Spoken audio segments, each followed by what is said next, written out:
Botian, de Natsume Soseki. Leitura por Devaneios Sussurrantes Audiolivros. 11. Na manhã seguinte, acordei com o corpo todo dolorido, provavelmente por fazer muito tempo que eu não brigava. Ainda deitado, refletia sobre não haver quase nada para me orgulhar em situação semelhante. Quando a dona da pensão chegou trazendo o diário de Shikoku e o deixou na cabeceira da cama. Na realidade, até ler o jornal seria cansativo, mas convencendo a mim mesmo de que um homem de verdade não deveria desanimar por coisas tão insignificantes, me pus de bruços a custo e, ainda deitado, fui surpreendido ao abrir a segunda página do jornal. A notícia da briga da véspera fora publicada.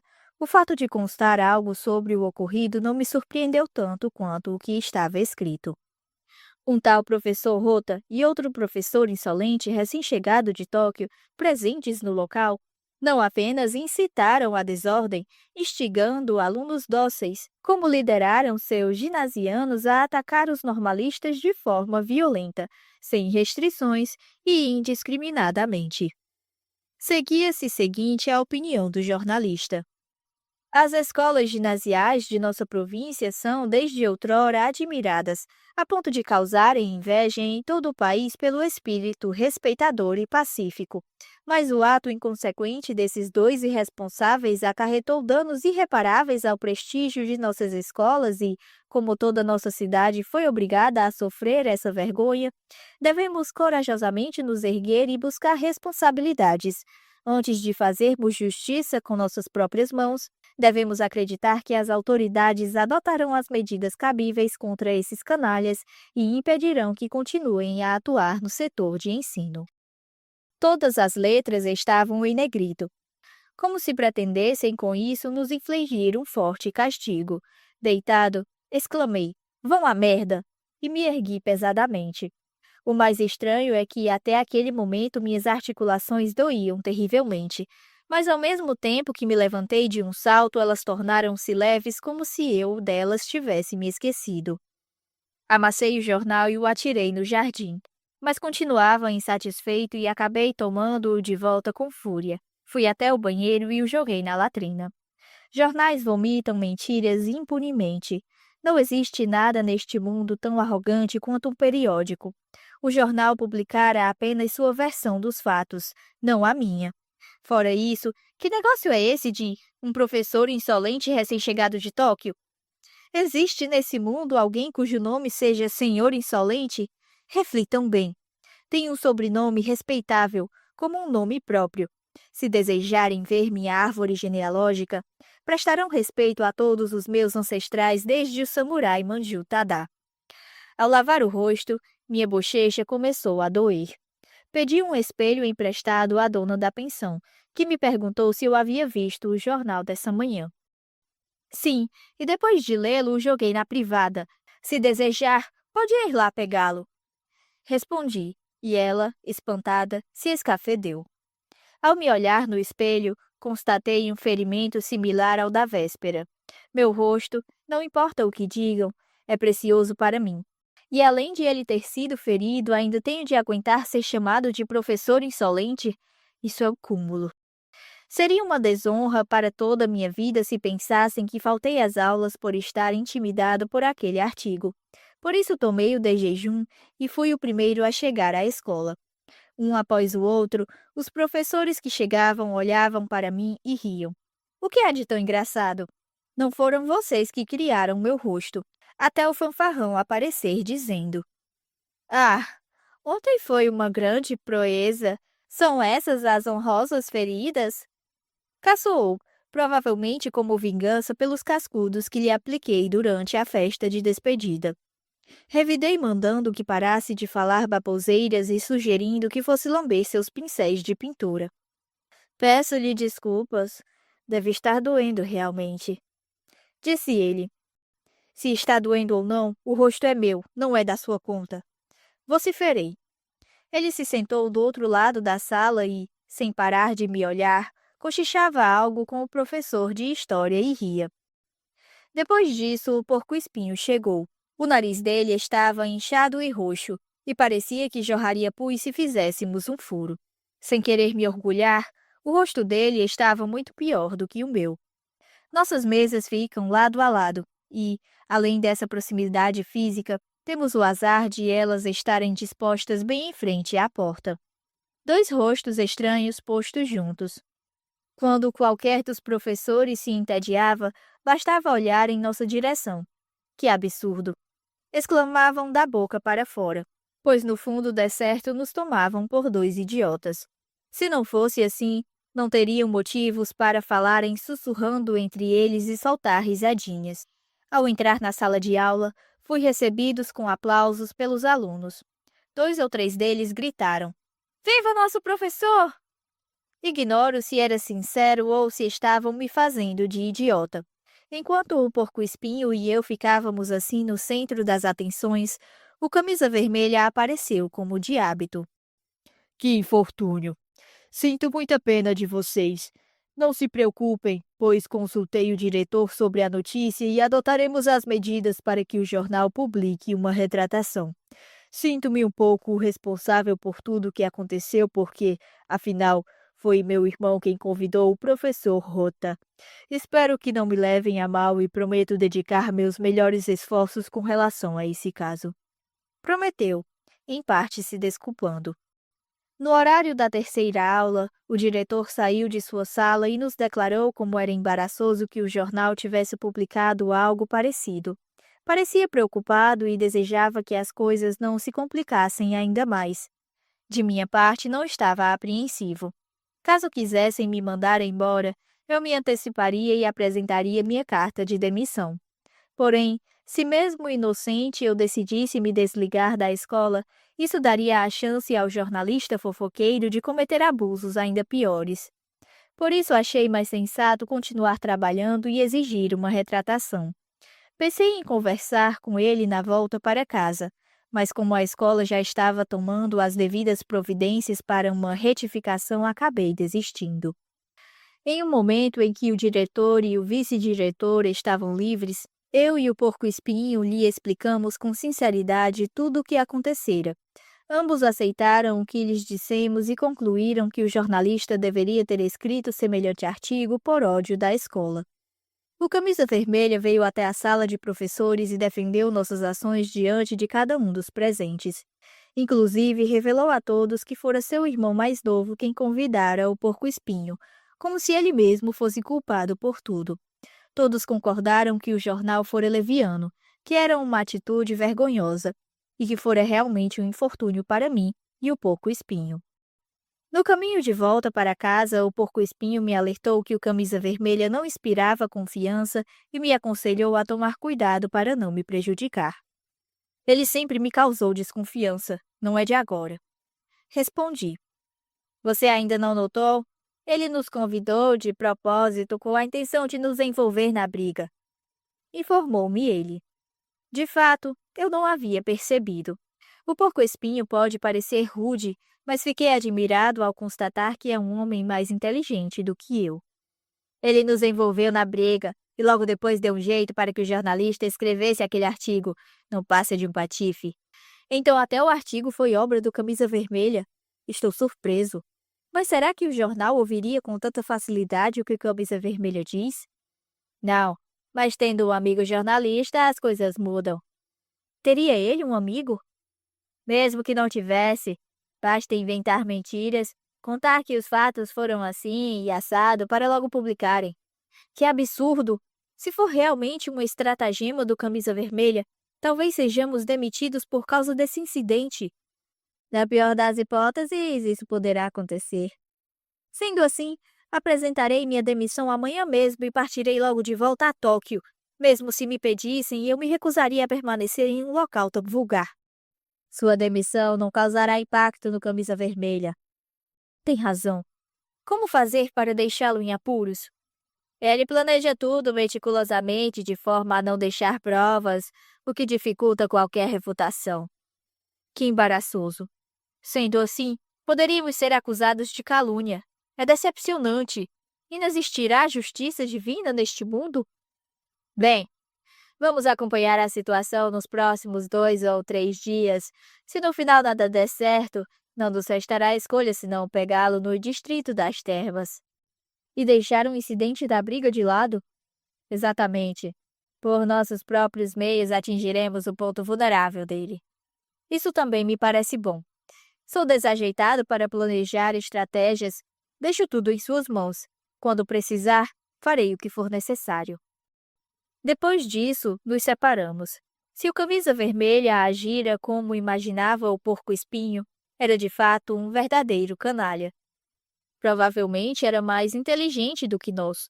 Para vencê-lo, o jeito seria usar da força. Com certeza, as guerras nunca serão extirpadas do mundo. No final, mesmo entre indivíduos, o que conta é a força bruta. No dia seguinte, esperei ansioso a chegada do jornal. E ao abri-lo não havia retratação, nem retificação. Ao chegar à escola e reclamar com o texugo, ele me disse que provavelmente algo seria publicado no dia seguinte. E de fato, uma retificação apareceu em caracteres tipo 6, de cerca de 3 milímetros cada. Porém, o jornalista, é óbvio, não se retratara. Ao consultar novamente o diretor, ele me respondeu que aquilo era tudo o que poderia ser feito. O diretor, apesar da cara de texugo e da sobrecasaca bastante aparatosa, é desprovido de influência. É incapaz de fazer um jornal interiorano pedir desculpas por publicar notícias falsas. Furioso, informei-lhe que iria eu mesmo discutir com o redator-chefe. Não faça isso. Se você reclamar, escreverão coisas ainda piores. Ou seja, nada podemos fazer com relação ao ter publicado em um jornal, seja verdade ou mentira. Só resta desistir. Acrescentou, conselho que mais parecia o sermão de um monge budista. Se os jornais são realmente assim, seria melhor para nós extingui-los o quanto antes. Nesse dia, graças às explicações do texugo, entendi que o que sai publicado nos jornais era parecido a ser mordido por uma tartaruga de carapaça mole chinesa. Certa tarde, 3 dias depois, o porco-espinho apareceu bastante empolgado, declarando que o momento chegara e ele pretendia executar com firmeza o que planejáramos. Eu me prontifiquei a acompanhá-lo e me pus de imediato aos seus serviços.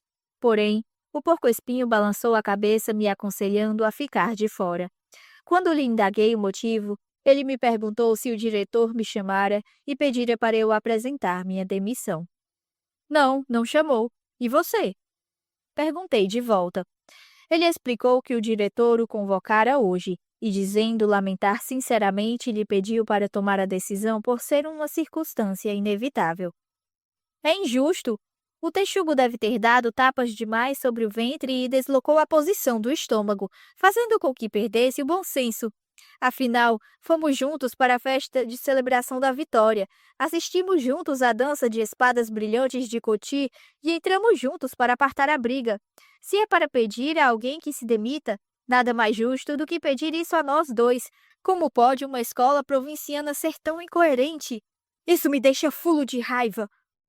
Isso é instigação do camisa vermelha. Por todas as circunstâncias entre mim e ele até o momento, seria provavelmente possível para nós convivermos em harmonia, mas no seu caso ele deve achar que será inofensivo deixar as coisas como estão. Mas você crê que eu poderei conviver com camisa vermelha? É muito petulante ele me julgar inofensivo. Você é uma pessoa extremamente simples, e ele de certo acredita que poderá enganar você da melhor forma. Pior ainda, eu não poderei conviver com ele. Além disso, desde que Koga partiu, seu sucessor ainda não chegou por algum motivo. Se eu e você cairmos fora ao mesmo tempo, nossa ausência causará lacunas na programação dos alunos e as aulas serão afetadas. Ele acha que servirei de tapa-buraco por um tempo? Que patife! Quem se sujeitaria a isso? No dia seguinte, fui à escola, entrei na sala do diretor e comecei a discutir com ele. Por que não me pediu para apresentar minha demissão? Como? Exclamou o texugo boquiaberto. Você pediu a Rota que se demitisse. Por que não me pediu também? Por circunstâncias da escola. Essas circunstâncias estão erradas. Se não há necessidade de me mandar embora, então mesmo deve ocorrer com Rota. Não posso dar explicações detalhadas sobre isso, mas nada se pode fazer se Rota partir. No seu caso, não julgamos necessária uma demissão. É realmente um texugo. Fala coisas de maneira vaga e com serenidade. Ele me deixa sem encontrar argumentos. Talvez pense que eu apenas ficaria de braços cruzados vendo você obrigar Rota a pedir demissão, mas eu não poderia ser tão insensível. Isso nos causará problemas. Se Rota e você saírem, as aulas de matemática não serão mais possíveis. Não é problema meu. Não seja tão egoísta. Pense um pouco na situação da escola. Além disso, você chegou há menos de um mês e pedir demissão repercutirá negativamente em seu currículo no futuro. Que tal refletir um pouco sobre isso também? Dane-se o currículo. A lealdade a um amigo é mais importante do que qualquer currículo. Claro, o que você diz é bastante sensato, mas analise um pouco o que eu lhe falei. Se você insistir em pedir as contas, não serei eu quem poderá impedi-lo, mas pelo menos pediria um tempo para encontrar um substituto. De qualquer forma, vá para casa e procure mudar de ideia. Mudar de ideia, disse ele, como se houvesse uma razão óbvia para eu voltar atrás. Mas como o rosto do texugo ora empalidecia, ora avermelhava, senti pena e saí de lá prometendo refletir. Não falei com Camisa Vermelha. Se era para atacá-lo, valeria mais nos fortalecer e fazê-lo com severidade. Quando contei para o porco-espinho que conversara com o texugo, ele confessou que já previa essa reação e que não haveria problema em postergar o assunto da demissão para o momento exato. Decidi acatar o conselho do porco-espinho. Ele é mais inteligente do que eu. Era melhor seguir todas as suas recomendações. Finalmente, o porco-espinho apresentou sua demissão e, após se despedir dos professores, se dirigiu ao hotel Minatoya, na orla. Porém, tomando cuidado para que ninguém soubesse, ele se mudou secretamente para um quarto de frente do andar superior no Hotel Masuya, no bairro das Termas, e abriu um buraco na porta corrediça de papel para poder observar a rua. Apenas eu sabia disso. De qualquer forma, as visitas secretas do Camisa Vermelha seriam à noite. Ao anoitecer, ele poderia ser visto por algum aluno ou outrem, que certamente viria pelo menos após as 9 da noite. Nas 2 primeiras noites ficamos eu e o porco-espinho de vigília até por volta das 11, mas não vimos nem sombra do Camisa Vermelha. Na terceira noite vigiamos das 9 até as 10h30, em vão. Nada há de mais idiota do que voltar para a pensão de madrugada sem êxito. Na quarta ou quinta noite, a dona da pensão começou a se preocupar um pouco e me aconselhou a parar de me divertir à noite, pois não condizia com minha condição de homem casado. A diversão noturna não era exatamente a esbórnia que ela imaginava. Tinha como objetivo, em nome da justiça divina, buscar castigo. Apesar disso, depois de uma semana sem nenhum resultado aparente, começamos a nos sentir desmotivados. Sou apressado por natureza e quando algo me entusiasma, trabalho noites em claro, mas essa paixão não costuma durar muito. Mesmo os enviados divinos uma hora também se cansam. No sexto dia eu estava um pouco fatigado e no sétimo pensava em descansar. Ao contrário, o porco-espinho se mostrava obstinado. Desde o crepúsculo até depois da meia-noite, não desgrudava os olhos do buraco da porta corrediça, periscrustando a área iluminada pela lâmpada a gás redonda suspensa do cadoiá. Quando eu chegava, era surpreendido com suas várias estatísticas. Quantos clientes apareceram no dia, quantos passaram a noite, quantos eram mulheres.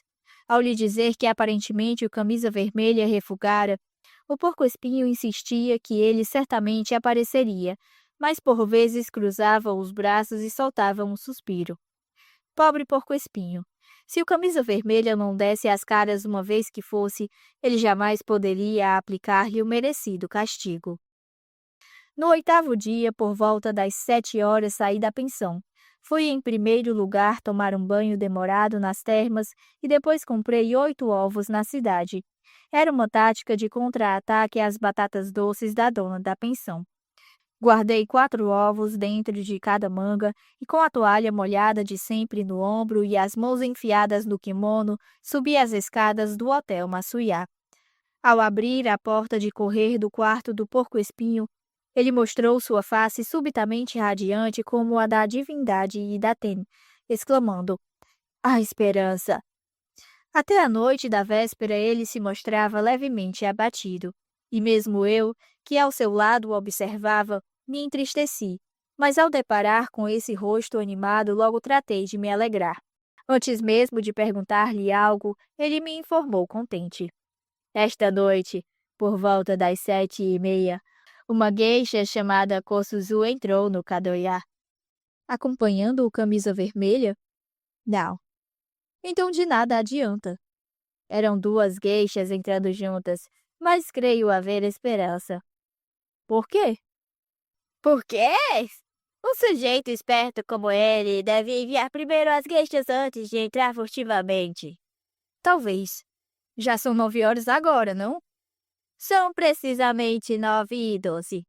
Confirmou, tirando da cinta do kimono o relógio de níquel e conferindo as horas. Apague a luz. É estranho 2 cabeças raspadas refletidas no papel da porta corrediça. A raposa logo desconfiaria. Apaguei com um sopro a lâmpada posta sobre a mesa laqueada. Apenas a luz das estrelas transpassava a porta corrediça. A lua ainda não surgira. Eu e o porco-espinho grudávamos o rosto contra a porta corrediça com a respiração suspensa. O relógio da parede soou 9h30. Será que ele virá? Desistirei se não aparecer esta noite. Eu continuarei aqui enquanto tiver dinheiro. Quanto você tem? Até hoje paguei 5 ienes e 60 cents pelas 8 noites. Fecharei a conta a cada uma delas. Será mais conveniente para sairmos quando necessário. É um bom arranjo. O pessoal do hotel deve estar com a pulga atrás da orelha. Não me preocupo com isso. O duro é ter de me concentrar todo o tempo.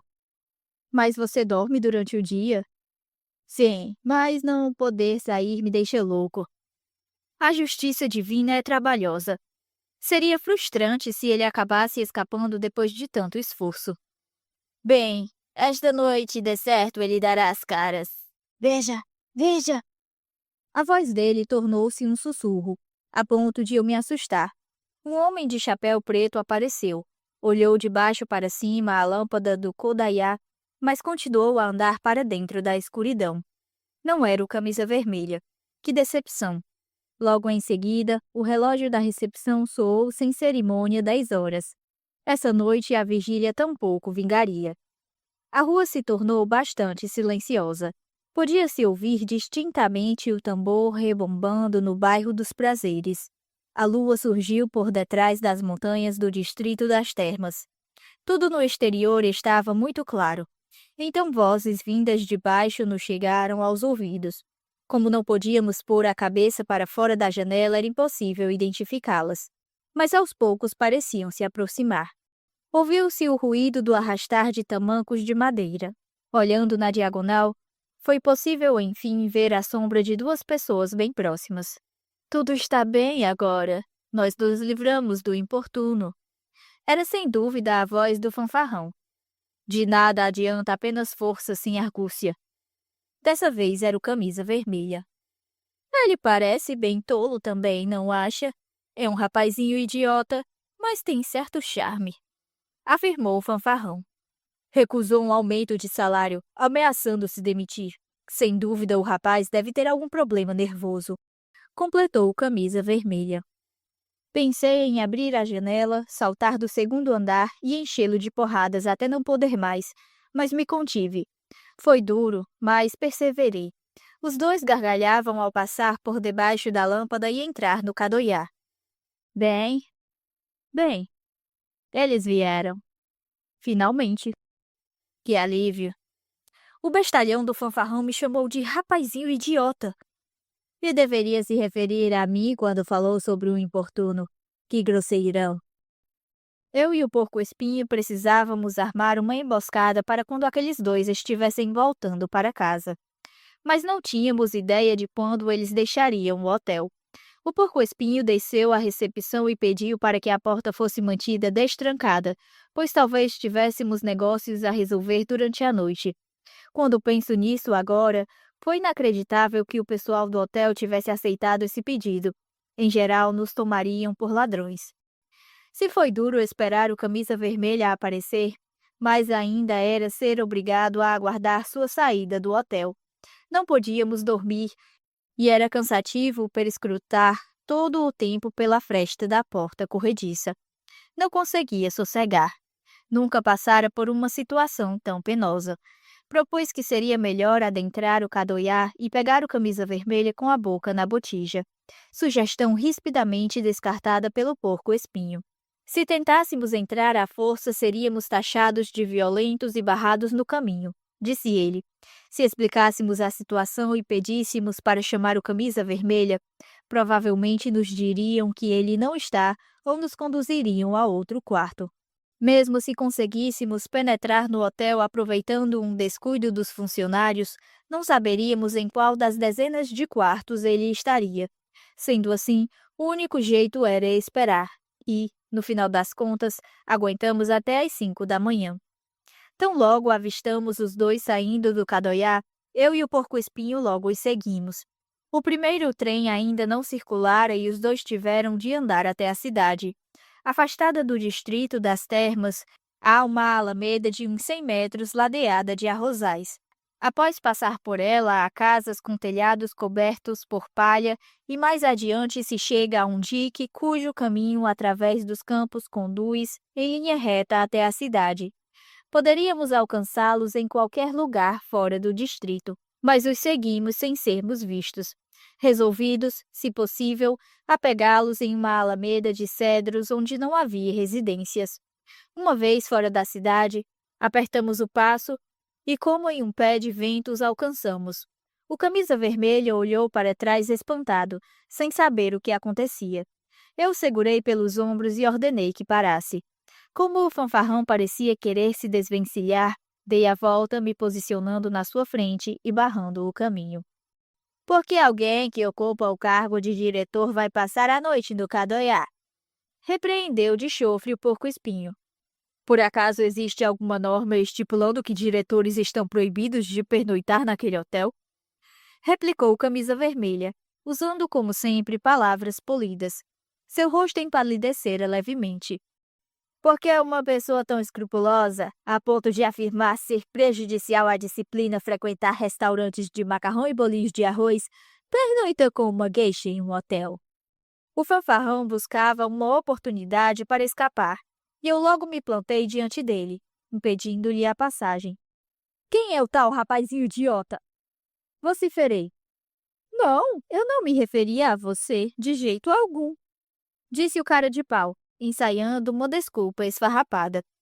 Percebi que eu segurava com ambas as mãos as mangas do meu kimono. Eu as mantinha lá para evitar que os ovos balançassem dentro delas enquanto eu os seguia. Enfiei de súbito a mão dentro da manga do kimono e tirei 2 ovos. Soltando um grito, atirei ambos na cara do fanfarrão. Os ovos se quebraram e as gemas escorreram pela ponta do nariz dele. O fanfarrão parecia completamente aturdido, e com uma exclamação de espanto caiu sentado no chão antes de gritar por socorro. Eu comprara os ovos para comer, e não fora com a intenção de atirá-los que os guardara dentro da manga do kimono. Porém, estava tão furioso que quando me dei conta eu os havia lançado. Quando vi o fanfarrão caído, sentado no chão, pela primeira vez percebi que eu fora bem-sucedido e comecei a gritar. Seu imbecil! Seu imbecil! E atirei nele em desordem os 6 ovos restantes. O rosto dele era gema pura. Enquanto eu jogava os ovos, o porco-espinho e o camisa vermelha ainda discutiam. Você tem provas de que eu pernotei no cadoiá com uma geisha? Eu vi sua geisha favorita entrando na calada da noite no hotel. Vai tentar me enganar? Não há necessidade de enganar você. Eu e Yoshikawa pernoitamos. Se uma geisha entrou ou não no hotel, não é do meu conhecimento. Cale a boca! Ordenou o porco-espinho, aplicando-lhe o cascudo. Isso é violência, brutalidade. É cruel usar de força sem discernir o certo do errado. Cruel? Então tome. E aplicou-lhe novo golpe. O imbecil como você só responde na base de pancada. E bateu de novo. Ao mesmo tempo, eu descia o braço várias vezes no fanfarrão. Por fim, imóveis e acocorados ao pé do cedro, talvez por já não enxergarem direito, os dois não faziam menção de fugir. É suficiente? Se não for, podemos bater mais. E ambos aplicamos no camisa vermelha novos golpes. Basta, disse ele. Ao perguntar ao fanfarrão se era suficiente, ele respondeu: Lógico que é. Vocês dois imbecis que merecem este castigo divino, é melhor se lembrarem disso e serem mais prudentes daqui em diante.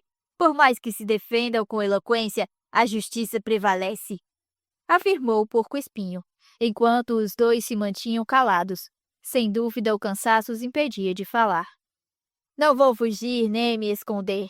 Estarei no Minatoiá, na orla, até às 5 da tarde de hoje. Apareça se quiser falar algo ou mandar a polícia, disse o porco-espinho. Também não vou fugir nem me esconder. Estarei esperando no mesmo lugar com Rota, caso queiram enviar os tiras. Fiquem à vontade, declarei, e nós dois começamos a caminhar a passos rápidos. Cheguei pouco antes das 7 da manhã à pensão. Comecei a arrumar minhas coisas tão logo entrei no quarto. A dona se espantou e me indagou o que acontecera. Senhora, estou indo a Tóquio e voltarei trazendo minha esposa. Respondi, e logo após acertar minhas contas com ela, tratei de tomar um trem para o litoral. Ao chegar ao Minatoiá, o porco-espinha dormia no andar superior. Pensei em redigir logo minha carta de demissão. Porém, sem saber o que escrever, anotei apenas. Por motivo particular, devo retornar a Tóquio e, por conseguinte, apresento meu pedido de demissão, atenciosamente. Mandei a carta ao diretor da escola. O barco partiria às 6 da tarde. Eu e o porco-espinho estávamos exaustos e dormimos tão pesado que eram 2 horas quando acordamos. Perguntei à empregada se a polícia havia aparecido, mas ela respondeu negativamente. O camisa vermelha e o fanfarrão não deviam ter prestado queixa, afinal. Soltamos uma gargalhada. Nessa noite, eu e o porco-espinho deixamos aquela cidade asquerosa. Quanto mais o navio se afastava do litoral, maior era o meu alívio. Fomos de trem de Kobe diretamente até Tóquio. E ao chegarmos em Shimbashi, nos sentíamos como prisioneiros que acabaram de ganhar a liberdade. Logo eu e o porco-espinho nos separamos, e desde então nunca mais o vi. Estava me esquecendo de contar sobre Kiyo. Ao chegar a Tóquio, ainda com a bolsa a tiracolo, sem mesmo passar pela pensão, fui direto ter com ela para avisá-la de meu retorno. Ah, Pochão, você voltou rápido, exclamou ela, vertendo algumas lágrimas. Eu também estava feliz. Prometi que não voltaria para o interior e que nós dois viveríamos juntos em uma casa em Tóquio. Depois disso, por apresentação de certo conhecido, ingressei como engenheiro na companhia de trens municipais. Meu salário era de 20 ienes e o aluguel de nossa casa de 6 ienes. Mesmo não tendo um vestíbulo, Kiyo parecia muito satisfeita com nossa morada, mas infelizmente, em fevereiro desse mesmo ano, ela contraiu pneumonia e veio a falecer. Na véspera do dia de sua morte, ela me chamou e disse: Bo-chan, quando eu morrer, por favor, me enterre no jazigo de sua família. Estarei esperando feliz pelo dia em que você virá se reunir a mim. Por essa razão, Kiyo agora jaz no templo Yogenji, em Kobinata.